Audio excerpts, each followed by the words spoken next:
En los anteriores bloques hemos hecho referencia a la comprensión del derecho, pero desde un punto de vista epistemológico, es decir, desde una perspectiva científica social, por supuesto. El día de hoy no cabe duda respecto de que el derecho constituye un conocimiento científico, pero al mismo tiempo también una técnica. Sin embargo, cuando hicimos nosotros la explicación de qué se debe entender con el uso del término derecho con D mayúscula, son tres formas, recapitulando: fenómeno social, orden jurídico y ciencia jurídica. Uno de los gruesos objetos de atención de esta comprensión tripartita del derecho tiene que ver precisamente con la comprensión del derecho como fenómeno social. ¿Cuál es la naturaleza del derecho? ¿Cómo se origina el derecho? Mejor dicho, ¿en qué consiste el derecho cuando se lo comprende como un fenómeno social? Esta es una pregunta antiquísima que ya la encontramos presente en las reflexiones filosóficas del famoso filósofo griego Aristóteles, más conocido por el uso de su mote, de su chapa, de su apodo, Platón, ¿no?, que vivió en el siglo V antes de Cristo. Incluso Aristóteles, su gran discípulo, le otorgó pues páginas enteras para tratar de comprender qué cosa es el derecho. Y ciertamente esa ha sido una pregunta recurrente hasta los tiempos actuales, de manera tal entonces que estamos frente a un problema científico, ¿no?, que es el derecho entendido como fenómeno jurídico. Dos han sido las teorías que han tratado de explicar la naturaleza del derecho entendido como fenómeno social. Dos quiero decir en el sentido de las más importantes, las más destacadas, porque en realidad han habido varias formas de hacerlo, pero dos son las fundamentales que han marcado el paso de los siglos desde los tiempos de Aristóteles hasta el día de hoy. La primera de estas teorías es la que se ha conocido con el nombre de derecho natural o justnaturalismo. En términos generales, el derecho natural, sobre todo vinculado con aspectos de carácter religioso, consideró, y se entiende por qué es que fue comprendido el derecho así de esta manera, sobre todo en la Edad Media, que fue gobernada política, económica y socialmente e ideológicamente por la Iglesia Católica en Europa y desde ahí su extensión hasta América, o América del Sur por lo menos. Se entendía que el derecho no era otra cosa más que el brote casi genético, ¿no?, o los genes que se encuentran en el propio universo, en el cosmos. La palabra cosmos es una palabra griega, no es una palabra castellana, significa orden o universo ordenado. Y se entendía que si este es un universo ordenado, es porque ese orden responde al respeto de un conjunto de normas que han sido seguramente establecidas antes de la creación del universo, o con él. Y dado el hecho de que la única forma de comprender en ese contexto histórico y social sobre la aparición del universo estaba vinculado con la creencia en la existencia de Dios Todopoderoso, entonces se entiende que en el momento en el que Dios dice fiat lux et lux in tenebris lucet, es decir, hágase la luz, y la luz brilló y empieza a crearse este universo, se le va transmitiendo también un orden, ¿no?, es decir, normas que van a regular la existencia del cosmos mismo, del orden universal mismo, ¿no? Y de esta manera, entonces, a eso vendría a ser lo que se llama pues, el sistema normativo universal de la naturaleza que ha sido transferido por Dios.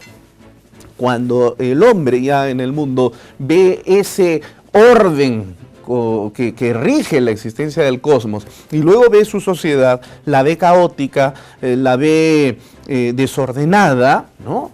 Caos es también un término griego que es el antónimo de cosmos. Si cosmos significa universo ordenado, caos significa universo desordenado, y la sociedad humana es muy desordenada.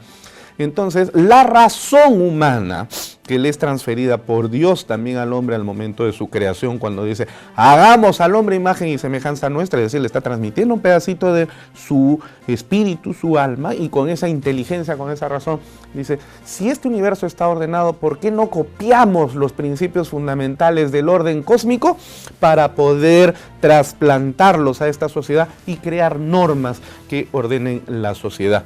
Y entonces surgen algunos principios, como por ejemplo el famoso principio del pacta sunt servanda, es decir, ese principio que dice todos estamos obligados a cumplir nuestros contratos, ¿no? Este sería un principio que se deriva del orden cósmico universal. Por eso es que esta teoría es una teoría que recibe el nombre de teoría del derecho natural, es decir, el derecho segregado de la naturaleza que ha sido creada por Dios. Evidentemente esta es una teoría altísimamente metafísica, no diremos que es falsa, porque ya hemos dicho anteriormente que es una teoría que tiene cierto grado de argumentación y de la que podríamos nosotros hacer un enjuiciamiento en términos de validez y preguntarnos si el día de hoy vale esa teoría o no, sabiendo lo que sabemos del universo y de la propia sociedad humana. Pero lo cierto es que tuvo una presencia muy importante entre nosotros hasta bien entrado el siglo XX, ¿no? Y algo muy importante que había que tener en consideración con esta teoría es el hecho de que apuntaba a la realización de valores, es decir, si esto es el derecho, ¿cuál es la misión y el objetivo del derecho? Entonces se entendió de que el derecho era un instrumento de realización de valores, donde la justicia era el valor supremo hacia el cual se debía apuntar. Es una teoría, diremos con precisión, eminentemente cargada de elementos de metafísica, por lo tanto no es una teoría científica. En los últimos años ha habido un rebrote, un reaparecer de esta teoría, solamente que con un nombre cambiado, ¿no? El día de hoy ya no se habla de justnaturalismo, sino se habla de la teoría neoconstitucionalista. El neoconstitucionalismo es, en esencia, resucitar la teoría del derecho natural. Por eso habla tanto de los valores. Pero a partir de la década de los años 30, y sobre todo después de la Segunda Guerra Mundial para adelante, con el tremendo desarrollo de las ciencias naturales, llamadas, reiteramos, en el siglo XIX, los años 1800, las ciencias positivas, ¿no? Se generó una corriente filosófica que ya venía de antiguo, ¿no? Pero que encuentra en la persona del filósofo francés Augusto Comte, que en el año 1832 publica sus 7 gruesos tomos del famoso curso de filosofía positiva, y que es reivindicado en la década de los años 20 hasta 1939 en Austria, con la aparición del Círculo de Viena, donde se genera la escuela neopositivista, y que en síntesis señala lo siguiente: la metafísica no es una teoría científica, la metafísica no nos ayuda a comprender absolutamente nada de la realidad natural ni social, y más bien solo las ciencias positivas, es decir, las ciencias naturales, pueden ayudarnos a la comprensión del mundo tal como este es, ya sea a nivel de la naturaleza o de la sociedad. Por lo tanto, con esta concepción se asume que la metodología de las ciencias positivas o ciencias naturales pueden ser también aplicadas al campo de las ciencias naturales, y entonces se genera una suerte de positivismo en el campo de las ciencias sociales, es decir, positivismo jurídico, positivismo sociológico, etcétera, etcétera. El positivismo jurídico o la teoría del derecho positivo comprende en consecuencia que el derecho, para poder comprender como ciencia jurídica el fenómeno social del derecho, tiene que construir sus estructuras de conocimiento auténticamente científicos, y para ello tiene que desterrar todo tipo de influencia metafísica en los ámbitos de su conocimiento. Así se creó entonces el derecho positivo, la teoría del derecho positivo, o justpositivismo, como se le conoce también. Y modernamente ha sido, en la década de los años 20 y 30, Hans Kelsen, el gran maestro vienes, quien se encargó precisamente de construir y desarrollar una teoría científica del derecho basada en criterios epistemológicos y lógicos fundamentalmente. La obra cumbre donde se encuentra la teoría del derecho positivo en Kelsen es su famosa teoría pura del derecho. Estudiante de derecho y los abogados y magistrados son en esencia estudiantes de derecho hasta su muerte, que no han leído o no han estudiado la teoría pura del derecho, no son auténticos estudiantes de derecho. Pero el gran problema del positivismo jurídico radicó en el hecho de apartarse de la presencia de los valores y simplemente considerar al derecho como un conjunto de derivados técnicos que debían ser fríamente aplicados a los casos concretos. Eso puede parecer muy bien desde un punto de vista lógico, pero desde un punto de vista ético y axiológico nos parece insuficiente.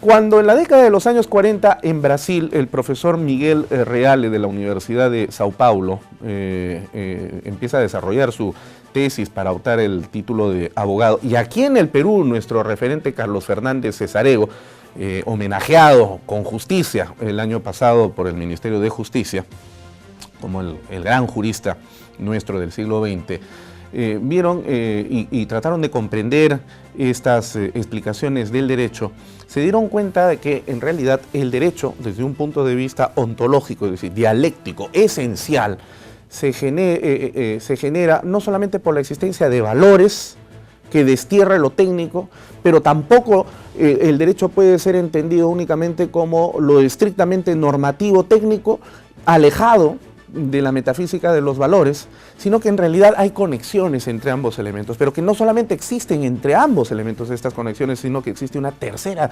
dimensión de la cual brota y surge, es la propia realidad social. Entonces se generó la famosa teoría tridimensional del derecho. Esta teoría tridimensional del derecho nos explica que el fenómeno social al que denominamos derecho está integrado por tres dimensiones.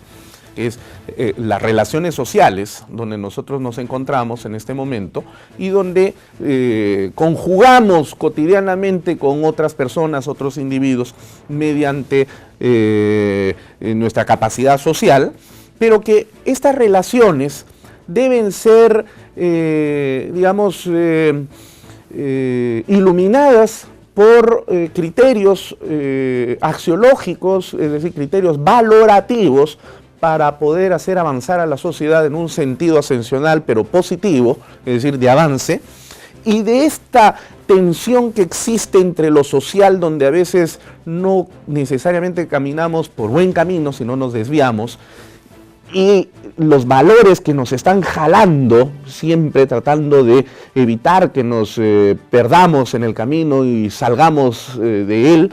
Entonces se genera un tercer elemento que viene a ser la norma jurídica. Entonces esas son las tres dimensiones del derecho. Por lo tanto, una explicación del derecho únicamente desde los valores que no integre lo normativo, o únicamente desde las normas que no integre los valores, o desde lo puramente social, son definiciones incompletas. Un viejo profesor nuestro solía decir que el derecho es más o menos algo así como un ceviche. En esencia, el ceviche está integrado por tres requisitos fundamentales, ¿no? Que vienen a ser el pescado crudo, la cebolla y el zumo de limón. Pero nadie podría decir que con un plato en el cual encontramos nuestros cubitos de pescado crudo, en un vasito donde tenemos el zumo de limón y luego en otro plato en el que hemos cortado en tiras la cebolla, viene el degustador, prueba primero el pescado crudo, luego se toma un sorbito de limón y finalmente prueba un poquito de cebolla, podría afirmar de que está comiendo un ceviche. Son los elementos culinarios que hacen el ceviche, pero independientemente entre ellos no son el ceviche. Para poder hacer el ceviche tienen que ser integrados. Algo así sucede con el derecho. El derecho no solamente es ley, el derecho no solamente son valores, el derecho no solo son relaciones sociales, sino que es el resultado de la conjugación de estos elementos donde hay una base ¿no? Que constituyen las relaciones sociales que producen elementos culturales como los valores, y estos valores orientan el quehacer de estas relaciones sociales, y como consecuencia de ello se generan las normas jurídicas que vuelven nuevamente a regular estas relaciones sociales.